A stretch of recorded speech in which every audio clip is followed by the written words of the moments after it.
তাহলে চলুন জেনে নেওয়া যাক ব্যবসায়িক ঝুঁকির যত্ন কিভাবে নেওয়া হয় আর আমাদের ব্যবস্থাপনাকে কিভাবে গুরুত্ব দিচ্ছে। সাধারণত ঝুঁকি ব্যবস্থাপনার অনুশীলনকে এভাবে বোঝায়, যার মধ্যে রয়েছে ঝুঁকি শনাক্তকরণ, মূল্যায়ন এবং চিহ্নিতকরণ, অবশ্যই তার সাথে হ্রাসকরণ। তাহলে ঝুঁকি ব্যবস্থাপনাটা কি? ঝুঁকি ব্যবস্থাপনার মধ্যে রয়েছে একটি কোম্পানির কার্যক্রম, আর্থিক অবস্থা এবং সুনামের জন্য সম্ভাব্য হুমকি চিহ্নিত করা, মূল্যায়ন করা এবং প্রশমিত করা। এটি নেতিবাচক প্রভাব কমাতে এবং সাফল্যের সুযোগ সর্বাধিক করার জন্য একটি সক্রিয় পদ্ধতি। সম্ভাব্য হুমকিগুলি শনাক্ত করা যা একটি ব্যবসার লক্ষ্য অর্জনে বাধার সৃষ্টি করতে পারে।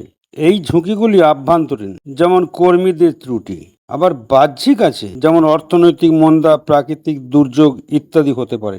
ঝুঁকি সংঘটিত হওয়ার সম্ভাবনা এবং সম্ভাব্য প্রভাবের উপর ভিত্তি করে চিহ্নিত ঝুঁকিগুলি মূল্যায়ন করার জন্য সবচেয়ে বেশি মনোযোগ এবং সম্পদ প্রয়োজন, এবং তা অগ্রাধিকার দিতে হবে। ঝুঁকি হ্রাস করার জন্য চিহ্নিত ঝুঁকির সম্ভাবনা এবং প্রভাব কমাতে কৌশল তৈরি এবং বাস্তবায়ন করা দরকার, যেমন সরবরাহকারীদের বৈচিত্র্যকরণ এবং সাইবার নিরাপত্তা ব্যবস্থা তার বাস্তবায়ন করা উচিত। এই ঝুঁকি ব্যবস্থাপনা ব্যবসাগুলিকে সম্ভাব্য হুমকির জন্য সক্রিয় এবং প্রস্তুত থাকতে সাহায্য করে। নেতিবাচক প্রভাবের ঝুঁকি হ্রাস করে এবং সাফল্যের সুযোগ বৃদ্ধি করে ব্যবসাগুলির সাফল্য আসে, এবং তার স্থায়িত্ব নিশ্চিত করার জন্য ঝুঁকিগুলি শনাক্ত করা, মূল্যায়ন করা এবং হ্রাস করা অপরিহার্য।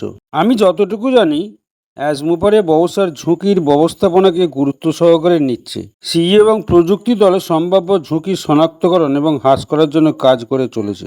আমরা শুধু অপেক্ষায় থাকব। ধন্যবাদ।